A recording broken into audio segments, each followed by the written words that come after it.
सबका आज की गीता सेशन में स्वागत है। हरे कृष्णा।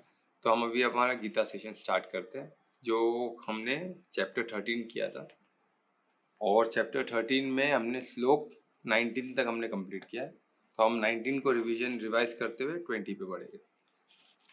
तो करने से पहले हम परमात्मा का आशीर्वाद ले, क्योंकि 19 एंड 20 अद्भुत चैप्टर, ये हम दो समझ गए ना तो समझो हम इतने करीब आ गए परमात्मा के कि आप बोलते एक ऐसा अनुभव आपको मिलेगा कि अद्भुत, कि हम इतने करीब पर कैसे पहुंच सकते थे दो श्लोक को समझ के, दो श्लोक को मनन चिंतन करके। ये पॉसिबल है, बिल्कुल पॉसिबल है।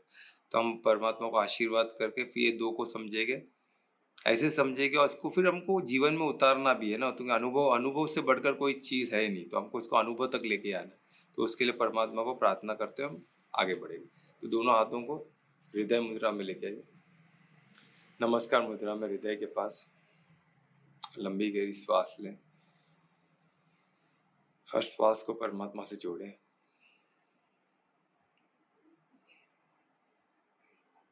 और पूर्ण समर्पण से, अनन्य भक्ति से परमात्मा को धन्यवाद दें। परिशुद्ध प्रेम से परमात्मा को उनके ज्ञान के लिए, उनके आशीर्वाद के लिए, उनके प्रसाद के लिए उनसे प्रार्थना करें कि आज भी और हमेशा उनका आशीर्वाद, उनका मदद हमें मिलता रहे, कि हम ज्ञान समझ सके और ज्ञान स्वरूप बन के खुद का और सबका मंगल कर सके। फिर से एक बार परमात्मा धन्यवाद देते हैं। हाथों का दर्शन करें और दोनों हाथों की ऊर्जा को आंखों में और पूरे चेहरे पे लगे। ओम श्री गणेशाय नमः। तो हम पहले 19 को रिवाइज करेंगे और 19 का मुख्य बातों 19 का हमारा जो श्लोक है हमने वो डिटेल में लिया था, तो वो हम रिकॉर्डिंग में अवेलेबल हो जाए कुछ दिनों में। तो जरूर जो नहीं सुने वो बिल्कुल सुने, किसको फिर से सुनना है सुने, नोट्स बनाए उसका, और कुछ क्वेश्चन देता तो वो भी पूछ सकते कभी भी मुझे कॉल करके, कोई दिक्कत नहीं है ना। तो पर ये सब हमको करना पड़ेगा, थोड़ा एफर्ट्स तो डालना पड़ेगा, ठीक है। ये 19 श्लोक स्पेशली आप लिख के रखे, चैप्टर 13 19 बहुत इंपॉर्टेंट है, ठीक है। मैं जैसे अभी रीड करता हूँ तो आपको और इसका इंपॉर्टेंस पता चलेगा। इसको हमने 3 इसमें डिवाइड किया था, है ना। 3 इस श्लोकों को 3 इसमें हम डिवाइड कर सकते हैं। तो एक जो है उसमें हमको परमात्मा समझाते हैं कि इस प्रकार मैंने, यानी परमात्मा ने हमें क्या समझाया इस प्रकार 13 पूरे श्लोक 13 चैप्टर में। तो वो बोले इस प्रकार मैंने आपको अभी तक 19 तक का क्या समझाया बता रहे। इस प्रकार मैं आपको समझाया हूँ कि क्षेत्र, कर्म क्षेत्र यानी हमारा बॉडी, कर्म क्षेत्र के बारे में बताया। उसके बाद उसके पीछे का ज्ञान यानी प्रोसेस ऑफ अंडरस्टैंडिंग, यानी ज्ञान कर्म क्षेत्र को हम कैसे समझे, क्या समझे, उसका डिटेल हमारे अंडरस्टैंडिंग के लिए, हमारे ज्ञान के लिए, हम कुछ चीज को ऐसे इंफॉर्मेशन मिले जिससे हमारी बुद्धि उसको समझ सके, उसको प्रैक्टिकली कैसे क्या करे उसका वो समझ सके। तो उसको क्या बोलते हैं, राइट अंडरस्टैंडिंग, उसको बोलते हैं ज्ञान जो हम उसको एक्चुअली समझे क्या करना है वो क्लियर हो जाए। तो वो सेकेंड पार्ट हो गया, है ना। जो क्षेत्र का ज्ञान है ना, उसकी अंडरस्टैंडिंग है ना, वो field of activity multi dimension, तो उसको हमको जितना समझना उतना तो हम समझे, तो वो हमको सेकेंड में समझाया उन्होंने। और थर्ड पार्ट जो है वो जो नोएबल यानी जानने योग्य कौन है, ये पूरे दोनों में जानने योग्य कौन है, वो है आत्मा और परमात्मा। आत्मा क्यों है, तो आत्मा परमात्मा का ही अंश है। जब तक आत्मा को ही नहीं जान पाओ तो परमात्मा जो नोअर है, सर्वज्ञाता है, उनको जानना वो डिफिकल्ट है। तो इसलिए आत्मा और परमात्मा ये क्या है, ये जानने योग्य है, नोएबल, यानी हमको जानना ही होगा। इनको जाने बगैर कुछ हमारी गति परमात्मा की तरफ हो ही नहीं सकती, बोलते ना ऊपर की तरफ हो ही नहीं सकती, नीचे गड्ढे में ही जाएगा। तो ये सब और ये तीनों मिलके, तीनों जो ये जो पहले पार्ट का, ये पूरे श्लोक का पहले पार्ट का ये 3 जो है बिंदु, ये 3 बिंदु मिलके बनता है विज्ञान। ये क्लियर स्पष्ट परमात्मा बोल रहे कि 3 बन के ही विज्ञान होता है। हमसे अब बोले सिर्फ क्षेत्र के, आप देखा, हम देखते हैं आजकल लोग क्षेत्र के पीछे पड़े, यानी एक पर्टिकुलर बॉडी के पीछे, उसके बॉडी को भी हमने डिवाइड कर दिया अलग अलग, स्केलेटन के अलग, ऑर्थोपेडिक डॉक्टर अलग, फिर न्यूरो सर्जन अलग, ये अलग, यानी पूरा उसी में घुसे हुए हम। फिर उसकी एक्टिविटी में साइकोलॉजिकल डॉक्टर अलग, है ना, सब अलग अलग, सोशल साइंस अलग, ये अलग, पर सब बॉडी के इर्द गिर्द ही घुस रहे, क्षेत्र में घुसे हुए। और सिर्फ क्षेत्र एक पार्ट है, फिर क्षेत्र ज्ञान उसमें, फिर थोड़ा बहुत हम फिजियोलॉजी भी इस पे घुसते हैं कि किस तरह फंक्शन होता है क्या, वो भी डिटेल समझते हैं। ये दो, पर तीसरा जो जानने योग्य सबसे इंपॉर्टेंट जानने से आत्मा और परमात्मा को नेग्लेक्ट कर देती है साइंस। तो साइंस ही नहीं है, वही बता रहे परमात्मा, और विज्ञान ही नहीं है, वो अक्षर ज्ञान है। सिर्फ वो ज्ञान है ना, विज्ञान थोड़ी ना है। विज्ञान में आपको आत्मा और परमात्मा को आप इंक्लूड नहीं करोगे तो ये कभी विज्ञान हो ही नहीं सकता है। तो विज्ञान होने के लिए हमको आत्मा और परमात्मा को जोड़ना होगा, ये सबसे बड़ा हमको ये श्लोक में 19 में पता चलता है। और उसका सेकेंड बिंदु ये था कि परमात्मा ये बोलते हैं मेरे जो भक्त है वही इस विज्ञान को जान सकते हैं पूर्णतः, संपूर्ण इसमें मेरे भक्ति जान सकते हैं। यानी इसका मतलब होता है कि भक्ति से ही, आप अनन्य भक्ति से ही ये विज्ञान को जान सकते हो, समर्पण से ही जान सकते हो, क्योंकि आत्मा और परमात्मा इसको 100% समझना या लैब में लाना इम्पॉसिबल है, इसको समर्पण से ही होगा। कौन से लैब में, अति सूक्ष्म को कौन से लैब में, अभी तक हम सूक्ष्म तो एटम के आगे नहीं पहुंचे, लैब में एटम को भी हम एक एटम तक पहुंच भी गए रह गए, तो उसकी और इलेक्ट्रॉन प्रोटॉन कॉक्स तक, क्वांटम फिजिक्स कॉर्ड्स तक पहुंची है, उसके अंदर भी क्या है हमें नहीं पता। तो परम तत्व तक कब पहुंचेंगे, परम तत्व के और सूक्ष्म है आत्मा परमात्मा, कब पहुंचेगी यहाँ तक बहुत डिफिकल्ट है। पर इसलिए उधर समर्पण भक्ति से ही पहुंचा जा सकता है, इसलिए भक्ति का महत्व बहुत ज्यादा है। हमने देखा ना आगे के चैप्टर में हमको भक्ति का कितना महत्व बताया गया। पूर्ण समर्पण अनन्य भक्ति से ही पहुंचा जा सकता है। इसलिए कोई बोलते ना भक्ति क्या है, कोई भक्ति का ही मजाक उड़ाते, ऐसी जस्ट भक्ति में कुछ रखा नहीं है। भक्ति, अरे भक्ति जो आप पूजा पाठ करते हो तो ही ना भक्ति है, वो द्रव्य यज्ञ है। वो द्रव्य यज्ञ से आपको ज्ञान यज्ञ पे पहुंचना है, ज्ञान यज्ञ में पहुंच के फिर अनन्य भक्ति में पहुंचना ही पड़ेगा। क्योंकि विज्ञान कब होगा, जब हम क्षेत्र कर्म क्षेत्र और क्षेत्र ज्ञान ये दोनों जानने का, तब हम तीसरा जानने योग्य आत्मा परमात्मा तक पहुंचेंगे, तो हमको पता चल जाएगा इनको पूर्ण तरह नहीं जाना जा सकता है, इम्पॉसिबल है। क्योंकि अननोन जो पार्ट है यही अननोन पार्ट है, इधर तक पहुंचना इम्पॉसिबल है। क्योंकि कैसे पहुंचेंगे, अति सूक्ष्म, और इतना विस्तार भी उनका इतना है और वो अति सूक्ष्म भी है। ये दोनों चीज जो विरोधाभास है एकदम, कोई छोटी से छोटी सबसे छोटी चीज और सबसे विस्तार की चीज एक ही हो, ये कोई साइंस इसको पकड़ सकती है क्या, कोई चीज कोई लैब पकड़ सकता है क्या इसको। एक तो माइक्रोस्कोप है छोटा, जिससे हम छोटे छोटे चीज को देखता है, वो भी एक लिमिट तक जाके थक जाता है।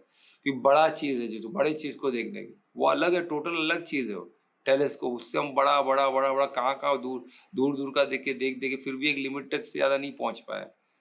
और ये दोनों जो बड़ा भी है और छोटा भी है, दोनों को देखने के लिए कहाँ से हम क्या इंस्ट्रूमेंट बनाएंगे। टोटल कॉन्ट्रडिक्शन साइंस एक्सेप्ट ही नहीं करती, या तो ये है या तो वो है, दोनों कैसे हो सकता है बोले, पॉसिबल ही नहीं है। पर यही तो, इसीलिए तो भक्ति की जरूरी है, भक्ति से ही हम समझा जाता है, तो पॉसिबल ही नहीं है इसको समझना। तो इसलिए अनन्य भक्ति से ही इसको समझाओ। भक्ति रूटीन को भक्ति नहीं बोलते, भक्ति पूर्ण समर्पण, पूर्ण अनासक्त होके परिशुद्ध प्रेम से पूर्ण समर्पण, संपूर्ण समर्पण को भक्ति बोलते। अनन्य भक्ति के किधर भी नहीं, किधर भी फंसना नहीं है, किधर भी अटकना नहीं, किधर कोई जकड़न नहीं, कुछ नहीं, टोटल समर्पण, उसको अनन्य भक्ति बोलते। और वही सबसे पीक बोलते हैं, सर्वोच्च पीक पे वही है। हर चीज जो भी करो आपको अनन्य भक्ति तक, भक्ति में लीन होना ही पड़ेगा, तभी आप परमात्मा को प्राप्त कर सकते हो। भले आप ज्ञान योग पकड़ो, हट्ठ योग पकड़ो, जो पकड़ना, राज योग, जो योग पकड़ो, जिसी भी रास्ते से आओ, पर जो सबसे बोलते हैं सबसे श्रेष्ठ कौन सा, जब पहुंचना किधर है, अनन्य भक्ति से परमात्मा को, एक ही है, निरंकार है, यानी जिससे सब आकार निकला हुआ, सब लॉ सब नॉलेज उसी से निकला हुआ है। ये जितना पात है भक्ति का, राजयोग, जो भी योग का जितने पद है वो सब उससे ही निकले हुए, कुछ भी उसके बिगैर नहीं एग्जिस्ट करता है। तो हमने देखा ना पिछले, जो हर चीज में जो एग्जिस्ट करता है उसे परमात्मा ही, इसी में 19 में दिया ना, जो व्हाट एग्जिस्ट इज ओनली परमात्मा, परमात्मा ही एग्जिस्ट, बाकी कोई एग्जिस्ट करता ही नहीं, परमात्मा ही एग्जिस्ट करते हर जगह। सोचो आपको वैसे दिखने जैसे प्रहलाद को दिखे थे, हर जगह परमात्मा ही दिख रहे थे उनको, क्योंकि वही एग्जिस्ट करते हैं हर जगह ना, तभी तो उन्होंने वो तो उनका उनका पिताजी उनको बोलते हैं क्या इसमें ये स्तंभ में परमात्मा है क्या तुम्हारे, बोलते हैं हाँ इसमें है पिताजी, तो तोड़ता है गुस्से में, उसी में से सिर्फ प्रहलाद का बात रखने के लिए क्या नरसिंह अवतार निकलता है, उनका अंत होता है, अहंकार का अंत करते हैं। तो उसी तरह ये यानी भक्ति से ही ये पॉसिबल है। सेकंड, ये श्लोक का सेकंड ये डिवीजन 3 में डिवाइड किया, तो इसमें सेकंड पार्ट में बोलते हैं ओनली भक्ति से ही मुझे इस ज्ञान को समझा जा सकता है, मुझे प्राप्त किया जा सकता है। और थर्ड पार्ट है, तो ये प्राप्त, अभी बोलेंगे भाई प्राप्त करके करे क्या, चलो सब कर लिया, आजकल सबको रिजल्ट चाहिए ना, हर चीज के पीछे आप कुछ भी करो तो हमको पैसा मिले, कुछ तो बेनिफिट मिले तो करके, मतलब तो करे तो क्यों करे हम, हर चीज के पीछे रीजन क्यों करे, कुछ तो प्राप्ति हो। तो परमात्मा वो भी बता रहे कि तुमको प्राप्ति क्या होने वाली है। परमात्मा बोल रहे एकदम ऐसी बात बोल रहे, श्लोक अद्भुत है, इसने बोल रहे कि तो आप लोग जो भी ये पूर्ण भक्ति से इस चीज को समझेगा वो मेरे स्वभाव को प्राप्त हो। स्वभाव को प्राप्त होना है, क्या बात, कितनी बड़ी बात परमात्मा ने बता दी, परमात्मा के स्वभाव को सोचो, क्या अद्भुत बात है। उनके स्वभाव को प्राप्त करना यानी परम धाम के उनके साथ वास, उनके साथ परम धाम में रहने के लायक होना। एक बार उनके स्वभाव को हम प्राप्त कर दिए तो फिर बचा क्या, फिर तो परमात्मा में परम धाम में अपना हम उनके साथ रह सकते हैं, क्योंकि जो स्वभाव एक होता है वही तो साथ में रहते हैं ना। जैसे हम बोलते हैं ना, birds with same feathers flocks together, जो एक स्वभाव के लोग एक साथ रहते हैं, ऐसे अलग अलग स्वभाव के लोग साथ में रहना डिफिकल्ट है, तो एक स्वभाव के लोग एक साथ रहते। तो परम धाम जब परमात्मा के स्वभाव को हम एक हो गए तो हमारा परम धाम का वहां जाने का टिकट कंफर्म, डायरेक्ट परमात्मा हमको वहां किसी भी का तरह हमको बुला लेंगे तुरंत, है ना। तो ये था हमारा श्लोक 19। तो अभी हम श्लोक 20 में, इसमें कुछ क्वेश्चन है तो पूछ सकते हैं, तो हम श्लोक 20 पे चलते हैं जो आज का है। तो मैं रिक्वेस्ट करूंगा कौन श्लोक 20 पढ़ने वाला है? सब मैं कर रहा हूँ। हाँ, तो मैं रिक्वेस्ट करूंगा दुरेश को कि श्लोक 20 रिसाइट करे। श्री गणेशाय नमः। प्रकृतिं पुरुषं चैव विद्यनादि उभावपि विकारां च गुणान् चैव विद्धि प्रकृति संभवान्। धन्यवाद दुरेश, बहुत अच्छा आपने रिसाइट किया। तो ये था श्लोक 20। अब इस श्लोक 20 में देखो कितना अद्भुत हमको पता चलेगा। तो इस श्लोक 20 में जो उसी का एक्सटेंशन है, क्योंकि एक फ्लो में है ना, तो 19 के बाद तुरंत श्लोक 20 वो भी कृष्ण वाचे, भगवान वाचे। तो उसमें क्या बोलते हैं, मैं एग्जैक्ट वो क्या है उसको मैं हिंदी में अनुवाद करूंगा जो संस्कृत में लिखा हुआ है। तो उसमें बोलते हैं प्रकृति तथा जीवों, यानी प्रकृति और जीवों, जो भी प्रकृति जो हमको दिखती है और जो जीव है, प्रकृति यानी जो सृष्टि जो हम आसपास जो देखते हैं वो सब प्रकृति, उसको टोटल प्रकृति, उसमें जो जीव है वो सब को सब कुछ अनादि समझना चाहिए, उन सबको अनादि समझना चाहिए। अनादि यानी को बिगिनलेस, उनका कोई स्टार्ट नहीं है, उनका कोई अंत नहीं है। तो सोचो, यानी हर प्रकृति को भी हम आत्मा को समझते, आत्मा सत का पार्ट है, पर हर कुछ सत का, हर चीज में सत को देखो, धारणा हमारे सत का होना चाहिए, वो हमको इस श्लोक से मालूम पड़ता है। जब हम अष्टांग योग में धारणा करेंगे तो धारणा क्या हम समझेंगे, और धारणा में सत का धारणा कितना महत्व है, महत्वपूर्ण है, वो हम समझेंगे। तो सत का धारणा जैसा प्योर धारणा कुछ हो ही नहीं सकता। अगर हमारी धारणा में और कुछ हम करें तो भौतिक में फंसे रहेंगे।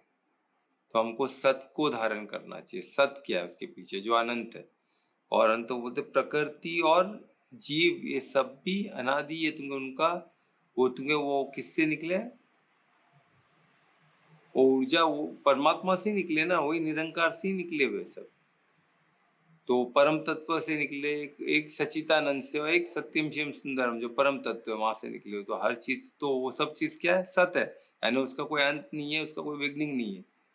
तो ये प्रकृति और जीव भी वैसे ही हो गए, ठीक है। उसके अलावा फिर बोलते हैं और उनके विकार तथा उनमें जो विकार हमको दिखते हैं, विकार दिखते हैं, जो उनमें गुण दिखते हैं, वो सब भी प्रतिमय है, वो प्रकृतिजन्य है, यानी प्रकृतिजन्य यानी प्रकृति से, जीव से नहीं है, और सब सद भी नहीं है, वो सब प्रकृतिजन्य है, यानी प्रकृति की वजह से है। और कैसे हम इसको अभी डिटेल में समझेंगे, यानी इसमें किधर भी जीव का कोई लेना, आत्मा और परमात्मा कोई इसमें इंटरफेरेंस नहीं, आत्मा और परमात्मा इससे परे है। ये कैसे हम इसको देखेंगे, ठीक है। तो जो भी हम प्रकृति बोलो, या इसको प्रकृति और दूसरा जो प्रकृति हो गया, या इसको आप क्या बोल सकते हैं, सृष्टि बोल सकते हैं, या फिर इसको माया शक्ति बोल सकते हैं, जो भी बोल सकते हैं, ये एक पार्ट हो गया। और जीव में क्या बात हुआ, आत्मा हो गया, जीवात्मा हो गया।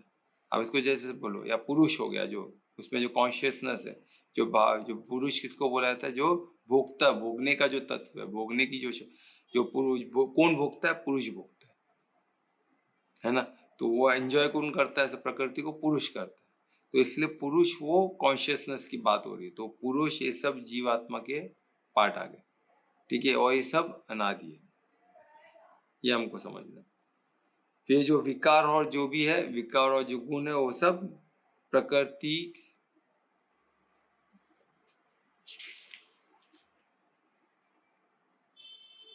प्रकृति से संबंधित है, संबंधित आप बोल सकते हो। तो और इसमें प्रकृति जन्य लिखा है वर्ड, तो उसको इजी वर्ड में हम बोलते हैं संबंधित, यानी प्रकृति से संबंधित है।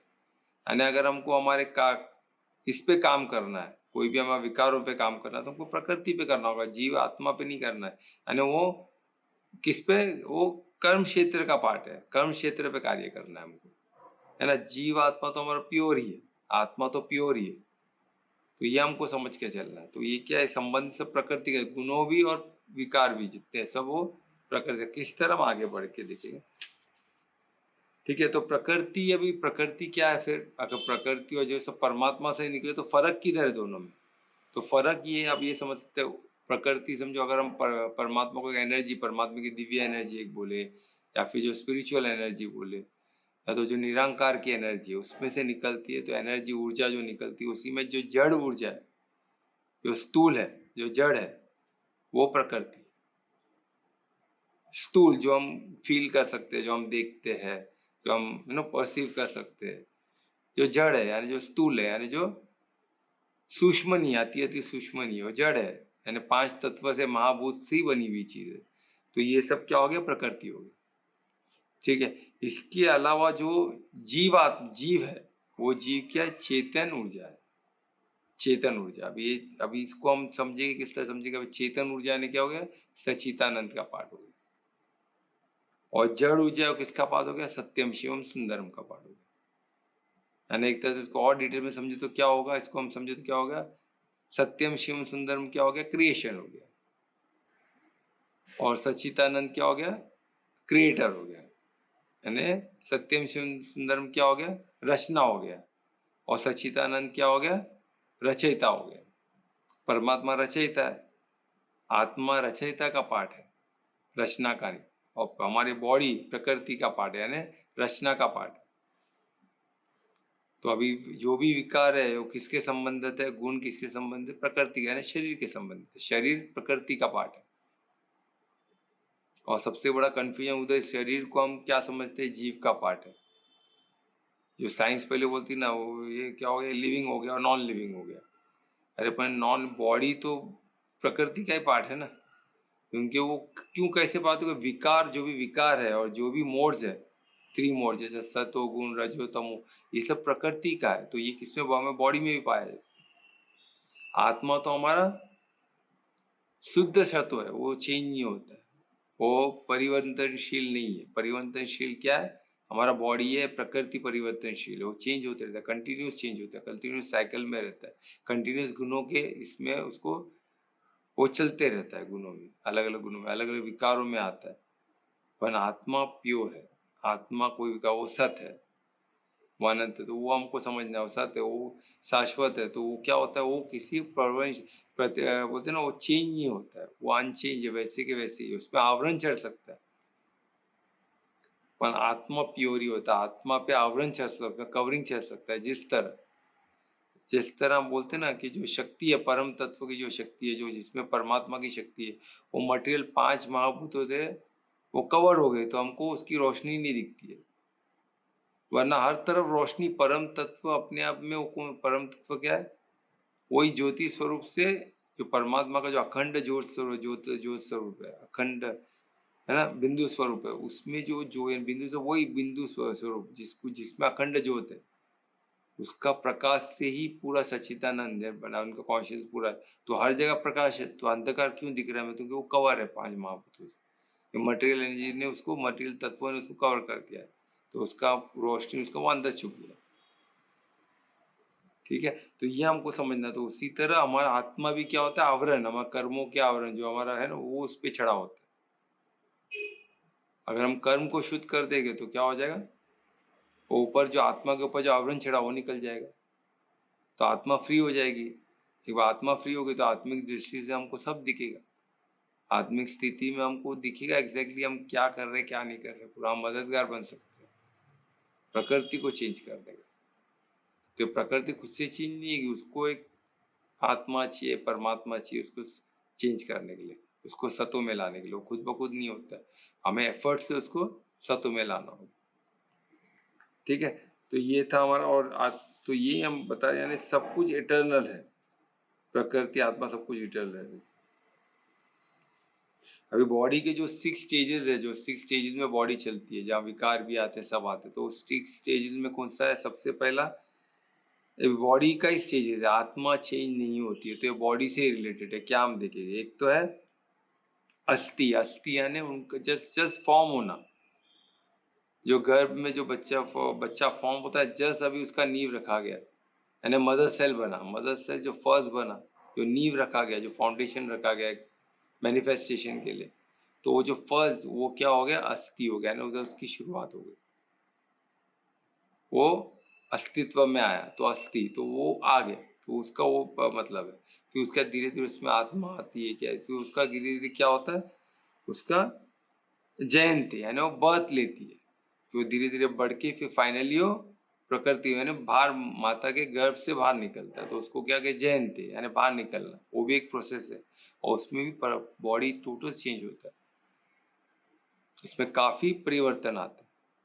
तो वो जयंती में परिवर्तन आता है, तो उसका भी यानी वो वो चेंजेस हुआ ना, चेंज, यानी उसमें चेंज आते, बट टोटल डिफरेंट चेंजेस आते हैं, एकदम ऑपोजिट हो सकते हैं, बहुत डिफरेंट चेंजेस आते हैं, तो वो चीज बताया गया। उसके बाद क्या आ गया? वर्धन्ति, यानी वर्धन्ति यानी ग्रोथ हो रहा है, वो बढ़ रहा है।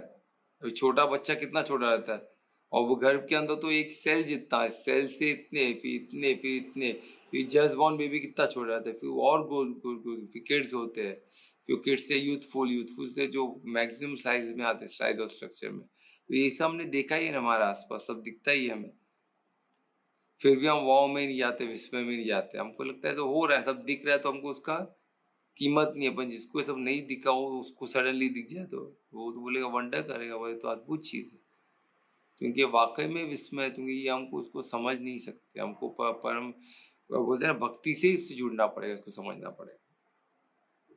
और सेकंड, उसके बाद जो ग्रोथ हो गया, उसके बाद क्या है? विपरिणमते। विपरिणमते यानी क्या हो गया? प्रोक्रिएशन, यानी अपने जैसे अभी हम तो बड़े हो गए, अभी क्या आगे जनरेशन कैसे चलेगा? फिर से प्रोक्रिएशन, यानी फिर एक बच्चे को जन्म दे, जो प्रोसेस है प्रोक्रिएशन का, वो इसमें, यानी इसमें भी बॉडी, हमारे हार्मोन्स चेंज होते हैं, काफी चीज हमारे में चेंज होता है, यूथफुल होते होते काफी, एक छोटे बच्चे से लेके यूथफुल तक का जर्नी काफी चेंज होता है, तो हम उस लायक हो जाते हैं कि हम प्रोक्रिएट कर सके, अपने जैसे एक जीव को ला सके, है ना। ये बॉडी को भी ला सके, आत्मा भी हमारी ये होती है, और बॉडी भी ये होती है, मैच्योर होती है, उस लायक हो जाती है कि वो प्रोक्रिएट कर सके, तो बॉडी में चेंजेस होते रहते हैं। ठीक है, ये चीज हो गया। उसके बाद क्या होता है? अपक्षयते। अपक्षयते क्या हो गया? एजिंग, यानी डिग्रेड होना चालू हो जाता है, एजिंग प्रोसेस स्टार्ट हो जाता है। ये सब बॉडी का पार्ट है, पर इसका मतलब बॉडी ये सब करती है नहीं, उसको निर्देश मिलता है पुरुष से, यानी जीव आत्मा से या परमात्मा से, वहां से जो इंस्ट्रक्शन मिलता है वो चलती है, वो पूर्ण बॉडी पूर्ण समर्पण है आप पे, हम उसको डिस्टर्ब, वो हमें डिस्टर्ब नहीं करता, और टोटल समर्पित है, बॉडी जैसा समर्पण कोई नहीं करता, टोटली हम पे समर्पित। कि हम जो भी बोलेगा वो ब्लाइंडली फॉलो करेगा, वो उसको क्रॉस चेक नहीं करने वाला। इसलिए हम जो बोलते, जो सोचते और जो करते फाइनली वो सब क्रिएटिव है, वो सब क्रिएशन में आ जाता है, वो सब कमांड्स है। हम जितना उसको ऑफर में जितने बार बोलेंगे उतना तथास्तु होते है, वो होना ही होना है। तो हमको क्या करना है, जो हमको जीवन में चाहिए वही बोलो ना, जो नहीं चाहिए वो क्यों बोलना है हमें? क्योंकि हमको पता हो गया हमारा जो स्पीच है क्रिएटिव फैकल्टी है, हमारा जो विजुअलाइजेशन है वो क्रिएटिव फैकल्टी है, हमें पता है। तो हमको इसमें गलती नहीं करना है ना, ये हमको क्लियरली समझना चाहिए कि हमको वही चीज सोचो जो हमको जीवन में चाहिए, क्योंकि क्रिएटिव फैकल्टी हम जो कंटिन्यू सोचो वो हमें मिलेगा, तो वही सोचो ना। तो हमको नहीं चाहिए वो सोचेगा फिर मिल गया तो बोलेगा भाई मैं सोचा ही नहीं था, ये क्यों मेरे को मिला, ऐसा क्यों मेरा लाइफ है। अरे आपने जो सोच की आप ही क्रिएटर हो, आप ही तो सच्चिदानंद के पार्ट हो ना। बॉडी तो ही ना सच्चिदानंद का पार्ट है, बॉडी तो क्या है, रचना का पार्ट, रचयिता का पार्ट नहीं है। रचयिता हमारा आत्मा पार्ट है रचयिता का। तो ये हमको समझना। तो उसके बाद फिर क्या है, विनाश यानी डेथ। फिर डिटर्ड होते ओल्ड एज होते तो धीरे धीरे वो बॉडी विनाश हो जाती है, डेथ की तरफ पहुंचती है। तो यह हो गया, इस तरह विकार भी है, ये सब हमको इसमें दिखता है कि बॉडी कैसे इतने छोटे लाइफ स्पेन में क्या क्या चेंज हुआ। तो इसलिए डरना है कि हमें डरना नहीं, ये बॉडी का पार्ट है, हमारा नहीं। हम तो खुशी होनी चाहिए, हम तो अनंत है, पहले भी थी, आज भी और कल भी रहेगी, और हम परमात्मा के कॉन्शियसनेस है, ये हमको समझना है। ठीक है, तो ये हो गया। अभी हम चलते हैं, अभी इसमें गुण भी है, ये सब मटेरियल एनर्जी का पार्ट में। गुण कौन सा है, तमो रजो सतो। सतो सबसे प्योर, यानी प्योर भक्ति, यानी पूर्ण ज्ञान आपको हासिल है, आप कोई कंफ्यूजन नहीं, आप ज्ञान से पूर्ण तरह प्रज्वलित हो जाएंगे, कोई अज्ञानता का अंधकार नहीं है, कोई डार्कनेस नहीं है, आप पूर्ण तरह प्रज्वलित हो, पूर्ण आप अंडरस्टैंडिंग आपकी क्लियर हो गई है कि मनुष्य जीवन का धर्म क्या, उद्देश्य क्या, भाव क्या रखना, सबको क्लियर पता चल गया। ठीक है, तो उसमें क्या हो गया, आप सतो में। और तमो क्या, एकदम उसका विपरीत, आप इग्नोरेंट हो, आपको ज्ञान है ही नहीं, आप कुछ चीज को समझ ही नहीं पाते हो, है ना, अंडरस्टैंडिंग क्लियर नहीं है। हम कुछ उल्टा ही, कुछ भी कोई बोलेगा तो हम तो अपने ही तोते की तो वही रट्टे लेंगे, हमको जो करना है। तो हम वो टोटल इग्नोरेंट, को कुछ पता ही नहीं है। तो वैसे हमको नहीं जीना है अज्ञान की तरफ। और जो बीच का है रजोगुण, वो क्या है, कभी सतो में कभी तमो में, यहाँ से वहां गुलाटी मार दी, एक पैर तमो में एक पैर सतो में, या तो फिर रजो में सिर्फ, यानी वो एंजॉय कर रहा है चीज को, वो भोग रहा है चीज को। तो ये चीज यानी बीच का जो है रजो, यानी खाने का स्वादिष्ट है, स्वादिष्ट खाने का शौकीन है, अच्छी जगह घूमने का शौकीन है, वो व्यर्थ में अपना समय गंवा रहा है। और सतोर है कि अच्छा इंसान ही है पर अपना समय को व्यर्थ में गंवा रहा है। तो ये हो गया हुआ। तो और उसमें फिर तमो यानी एकदम इग्नोर, जैसा बताता। और ये तीनों का कॉम्बिनेशन में वेरियस गुण है, पर ये तीन मूलभूत है, इससे कॉम्बिनेशन परम्यूटेशन में ये बहुत सारे गुण है, ये हमको समझना। ठीक है, तो ये हो गया हमारे 20 श्लोक 20। तो आज कीर्तन कौन करेगा, आज कुछ क्वेश्चन है इसमें, क्वेश्चन तो पूछो प्लीज। तो फोकस किस पे करने, इस श्लोक में फोकस किस पे, फोकस किसमें बोला था, पर्टिकुलर फोकस इस श्लोक पे। फोकस ये रखना है हमको कि हम क्या है, मतलब हम आत्मा है, हम रचयिता का पार्ट है, हम सच्चिदानंद का पार्ट है, हम रचना नहीं है, हम बॉडी नहीं है, ये मेन है ना। तो ये बॉडी विकारों इसमें वो कंटिन्यू चेंज होती रहती हो, है ना, वो परिवर्तनशील है, आत्मा अनचेंजेबल है, अनंत, वो उसमें चेंज नहीं आता है। हम प्योर सतो में, तो प्योर सतो हमको जो आत्मा है, तो हम वही समझे ना, क्यों हम तमो रजो सतो के ऐसी चीजें क्यों पढ़ रहे हैं। अगर हम आत्मा आत्मिक स्थिति में ही रहेंगे तो हम बॉडी को भी प्योर कर देंगे, वो भी सतो में आ जाएगी। तो फोकस हमको इसमें करना है। ठीक है, हाँ सर। तो आज कीर्तन कौन करेगा, और कोई क्वेश्चन है? कीर्तन मैं करने वाला हूँ, तो क्वेश्चन है किसी को और? सर हाँ बोलो ना कल्पना। हम शरीर पर ध्यान दे रहे हैं, इसका मतलब ये नहीं है कि हमें उससे मोह है। शरीर पे ध्यान देखो, शरीर से क्या करना है, जैसे माँ अपने बच्चे को प्यार करती है ना, मौली बन के हाँ। शरीर शरीर को ये करो, पर शरीर से डिटैच रहो, परिशुद्ध प्रेम से शरीर को, तो शरीर की एक एक सेल आप पे डिपेंड है ना। खाली पर हमारे जो भौतिक माता पिता है वो भी हमको आज तो ही ना हमारे साथ है, आज हम खुद इंडिपेंडेंटली कार्य कर रहे हैं ना, और बॉडी के सेल तो टोटली आप पे डिपेंड है। जो टोटली आप पे डिपेंड है उनसे आप परिशुद्ध प्रेम नहीं करोगे तो उनके माता पिता का तो उनका हम ख्याल नहीं रखें तो किसका रखेंगे। तो बॉडी के हर सेल, हमारा पूरा बॉडी टोटली हम पे डिपेंड है, तो उसका हमको ख्याल रखना अनिवार्य है। जो हम पे डिपेंड रहेगा उसका तो क्या, जो हम पे डिपेंड है हम उसका ख्याल नहीं रखें तो दूसरे पर आप कौन इंडिपेंडेंट बनाएगा, कौन आपको लीडर बनाएगा। आप जो आपके क्षेत्र में है जिसको आपको ध्यान देना है उनका कल्याण, तो वो तो आपने किया ही नहीं काम सही से, तो नेक्स्ट टाइम आपको ऐसा क्षेत्र नहीं मिलेगा जो आप देख नहीं पाओगे, हैंडल नहीं कर पाओगे। इसलिए हमको उसमें उसको उसको उसका मोह मोह क्या होता है, मोह तो है धीरे जितना आप अटैच होगा तो मोह में पड़ना ही है ना, तो माया उधर ही मारेगी ना। अभी अर्जुन क्या मोह में था कि कभी नहीं था मोह में, पर जब वॉर हुआ ऐसे क्रूशियल टाइम पे वो मोह में आ गया, कभी उसके पहले कभी मोह में नहीं था वो तो वॉर के लिए रेडी था, वो तो उसको तो कृष्ण ने रोका इन लोग को, 5 पांडवों को। द्रौपदी का वस्त्र वो तो इतने गुस्से में तो उन्होंने एक एक प्रतिज्ञा ली थी, भीम ने तो क्या क्या प्रतिज्ञा फिर किए भी ना उन्होंने।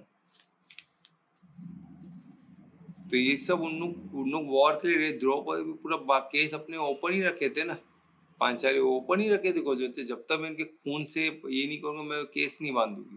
तो ये सब बदले की आग थी ना, तो इसमें किधर मोह था। पर जब वॉर में जब आए, जब अर्जुन ने कृष्ण को बोला कि मुझे आगे लेके, मुझे देखना है कौन निरीक्षण करना है, कौन मुझसे लड़ना है, किसमें इतनी मस्ती है जो अर्जुन से लड़ना है, किसकी मौत, किसको मौत पुकार रही है अपनी। तो कृष्ण बोला अच्छा बेटा चलो, तो वो लेके गए किसके सामने, पितामह भीष्म और गुरु द्रोण के सामने। तो वो उधर तब भी माया ने अटैक की, और वो जो इंसान इतना गर्व से बोल रहा था उसके हाथ पैर कांपने लगे। तो जब अर्जुन ही नहीं टिक पाया तो हम कहाँ टिकने वाले, इसलिए हमको आसक्ति से दूर रहना है, कोई भी किस्म की आसक्ति को पालना नहीं है। परिशुद्ध प्रेम से, धार्मिक लोगों से परिशुद्ध प्रेम, और अधर्मियों से करुणा। और तो यही है सर शरीर का प्रेम। क्या शरीर का प्रेम, मतलब जिसे हमें ये शरीर पे मोह नहीं होना है, वैसे ही अपने शरीर या फिर ये मन जो है उसको कंट्रोल करना। हाँ तो वही आत्मिक स्थिति में आना किसको बोलते हैं, कि आप शरीर नहीं हो ना। हाँ। पहले शरीर नहीं हो तो समझो, तो लोग किधर शरीर से किधर प्रेम करते हैं, और कोई नहीं तो नफरत करते कि वो क्या शरीर मिल गया है, क्योंकि वो खुद को शरीर मानते हैं ना। सबसे बड़ा प्रॉब्लम ये है, अभी सामने को एकदम 6 फीट एकदम पर्सनैलिटी, एकदम एकदम स्किन एकदम सोने की तरह चमक रहा हो, एकदम करोड़पति, एकदम गाड़ी में आया हो, एकदम बाल वाल एकदम लंबे, एकदम खूबसूरत, ऐसे कोई सामने खड़े हो जाए 6 फीट का, और उसके सामने खड़े रहे कोई शॉर्ट, तो खुद को कंफर्टेबल महसूस करेगी क्या, करेगा क्या, करेगी या करेगा क्या, नहीं ना। वो बोले भाई क्या है ये, और मेरे को भी क्या बॉडी मिला, ये क्या बॉडी है भाई, देख के सब पलट पलट के देख रहे इसको, इधर तो मुझे कोई देख ही नहीं रहा है। अरे आप बॉडी हो ही नहीं ना, बस वही तो प्रॉब्लम है, बॉडी आप नहीं हो, यही तो समझना। ये जब समझेंगे तब मैं आप हो कौन हो, तो थ्रू आइडेंटिटी तो खुद की समझो। हम फिर बोलते बॉडी से मोह, बॉडी से मोह, बॉडी से मोह कौन करता है, कोई प्यार ही नहीं करता, आधे लोग तो नफरत करते हैं। और बॉडी से मुंह है टेम्परेरी, तो बॉडी तो चेंज होने ही वाली है, उससे काय का मुंह, वो टेम्पररी है ना, वो चेंज होने, पर टेम्पररी इन द सेंस उसका मैनिफेस्ट है, पर उसकी जो प्रकृति, जो तत्व है, फाइनल जो तत्व है, परम तत्व, वो तो अनंत है। तो उसका मैनिफेस्टेशन होते हैं तो कंटिन्यू परिवर्तनशील है उसको, ये हमने देखा ना, अभी 6 इसमें जाता है, 6 स्टेजेस में उसके विकार उसके चेंज होते रहता, तो 6 हमने देखे, जन्म से लेके मृत्यु तक। ऐसे शरीर से मोह रख के क्या करना, फायदा है? ठीक है, इसमें मोह रख के कोई फायदा नहीं है, मोह नहीं रखना है हमें। ये हमारी गाड़ी है, गाड़ी से मोह रख के क्या फायदा? गाड़ी से हमको वो डेस्टिनेशन जिधर जाना है, मैं गाड़ी है, मेरे पास गाड़ी आई और मेरे को जाना है, समझो मेरा योग का एक सेशन चालू है किधर, पूना में, और मुझे पूना पहुंचना है, तो मैं गाड़ी से मोह करते बैठूंगा किस में बैठ के तो जाऊंगा, अरे मेरे को ट्रेन में जाना है कि बहुत, अरे ट्रेन, मैं ट्रेन हूँ, अरे क्या ट्रेन है, मैं ट्रेन का देखभाल करूंगा, तो मेरा फोकस तो डेस्टिनेशन में रहेगा ना, किधर मेरे को जाना है। मेरे को जाना हो डेस्टिनेशन में, मेरा पूरा कर्म फोकस उधर रहेगा, बॉडी पे नहीं रहेगा। ये बॉडी पे क्यों रहेगा? क्योंकि गाड़ी मेंटेन तो रहनी चाहिए ना, मेरे को वहां तक पहुंचा है तो सही, तो उसके लिए उसका ऑयल मेंटेनिंग, डेंटिंग, पेंटिंग में करते रहूंगा कि वहां तक मुझे पहुंचा दे बस। और पहुंचाने के बाद तथा उसको छोड़ दो, निकल जाओ, वो तो वैसे भी 5 तत्व में खत्म होने वाले, आप छोड़ दो तुरंत 5 तत्व में खत्म हो जाएगा, पर तब तक वहां पहुंचने तक तो मेंटेन करो, वही तो इच्छा मृत्यु है। समझ में आया? हाँ सर। तो वही ये सिंपल छोटी चीजें को समझना, धीरे धीरे इसको मनन चिंतन करो, क्लियर हो जाएगा। तो और कोई क्वेश्चन है? नहीं। हाँ, तो मैं दुरेश से रिक्वेस्ट करूंगा कि वो कीर्तन करे आज का। तो आज मैं बजरंग बाण पढ़ने वाला हूँ। बहुत अच्छे करो। श्री गणेशाय नमः। रघुनंदन रघु रघुनंदन रघुवर सेवन रघुपति छायन। जय श्री राम। निश्चय प्रेम प्रतीति ते, अब विलंब के ही कारण स्वामी, कृपा करो अंतर्यामी। जय जय लक्ष्मण प्राण के दाता, आतुर होए दुख करो निपाता। जय हनुमान जयंती बल सागर, सुर समुर समरथ भटनागर। ओम हनु हनु हनु हनुमत तीले, भैरी मारु वज्र की कीले। ओम ह्रीं ह्रीं ह्रीं हनुमंत कपीसा, ओम हुम हुम हनु हरसीसा। जय अंजनी कुमार बलवंता, शंकर सुवन वीर हनुमंता। बदन कराल काल कुल कालक, राम सहाय सदा प्रतिपालक। भूत प्रेत पिशाच निशाचर, अगिन बेताल काल मारी मत। इन्हें मारू तो सपत राम की, राखू नाथ मर जात नाम की। सत्य हो हरि शपथ पाई के, राम दूत तरु मारो धाई के। जय जय जय हनुमंत गाथा, दुख पावत जन के ही अपराध। पूजा जब तब नेम आचारा, नहीं जानत कछु दास तुम्हारा। बन उपवन मग गिर गिर माय, तुमरे बल हूँ दरपत नाय। जनक सुता हरिदास कहावो, ताकि सपत बिलन ना लावो। जय जय जय धुनि होत आकाशा, सुमरत होए दुसे दुख नासा। चरण पकड़ी करी जोरी माना, वो यही अवसर अब के ही गोरावो। उठू उठू चलू तो ही राम दुहाई, पाए परो करी जोरी मनाई। ओम चम चम चम चपल चलंता, ओम हनु हनु हनु हनुमंता। ओम हम हंग देत कपि चल चल, ओम सम सम सेमी पराने कलदर। अपने जन को तुरत उबारो, सुमिरत होए आनंद हमार। यह बजरंग बान जही मारी, ताहि करो फिर कवन उभारी। पाठ करे बजरंग बाण की, हनुमत रक्षा करे प्राण की। यह बजरंग बाण जो जापे, तासो भूत प्रेत सब कापे। धूप दे जो जपे हमेशा, ताके तन नहीं रहे कलेसा। और प्रति दृढ़ शरण वे, पाठ करे धरि ध्यान। बाधा सब हर करे, सब काम सफल हनुमान। जय श्री राम।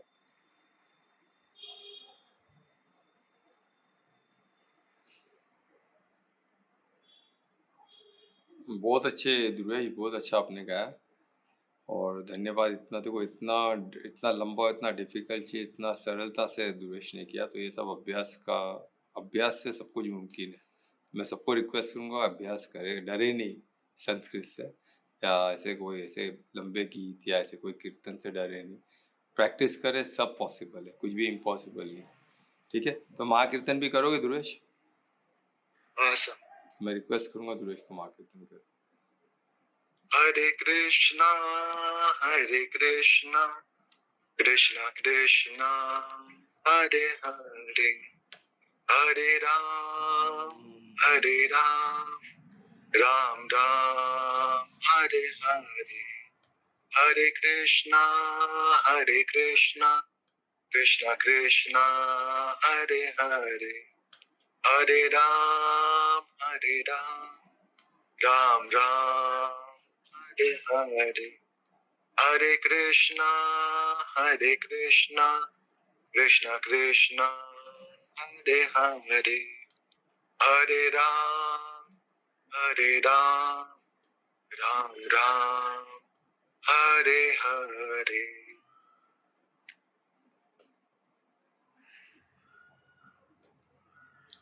बहुत अच्छे ध्रुवेश, धन्यवाद इसका भी महामंत्र के लिए। इस महामंत्र के आज का सेशन हम यहाँ ही समाप्त करेंगे। तो कल संडे है तो कल नहीं रहेगा सेशन हमारा, डायरेक्ट मंडे मिलेगा। मंडे 9 बजे सबका स्वागत है, कोई सेशन मिस न करे, सबको आमंत्रित है, सब बिल्कुल आए। और अभी शिवरात्रि, सबका मंगल हो, सबका 9 बजे। धन्यवाद सर, शिवरात्रि सभी को। धन्यवाद सबका, धन्यवाद सर, शिवरात्रि सभी को। राधे राधे। राधे।